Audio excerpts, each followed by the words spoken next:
સુરતમાં ચોમાસાએ પાલિકાના તંત્રની પોલ ખોલી નાખી છે। ખાડા પડવાની સાથે રસ્તા ધોવા જવાની ઘટના પણ બની છે।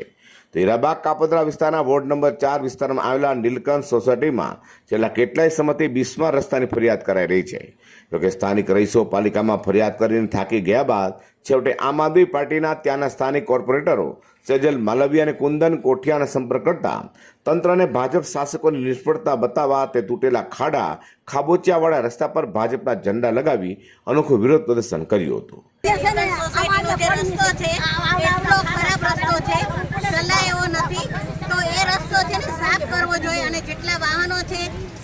શાકભાજી વાળા છે અને ગંદકી છે બધી સાફ થવી જોઈએ અને રસ્તો અમારો ચોખ્ખો થશે, ચાલવા જેવો હશે તો ચાલશે, નહીતર અહીંયાનો મેટ્રોનો જે વાહન આવે છે બધા બંધ થઈ જશે ચાલતા અહીંયાથી।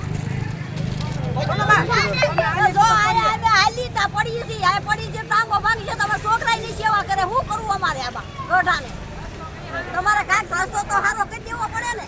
જો આ રસ્તાની હાલત આપણે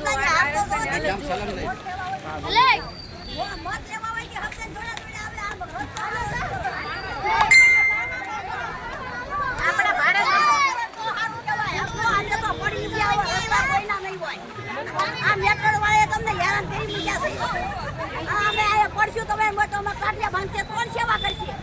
30 વર્ષથી અહીંયા આવી હાલત છે અને મોટા મોટા પાકા ફોજદારી કરે છે શાસકો કે અમે વિશ્વગુરુ દેશને વિશ્વગુરુ બનાવશું। શું આ રીતના વિશ્વગુરુ બનશે?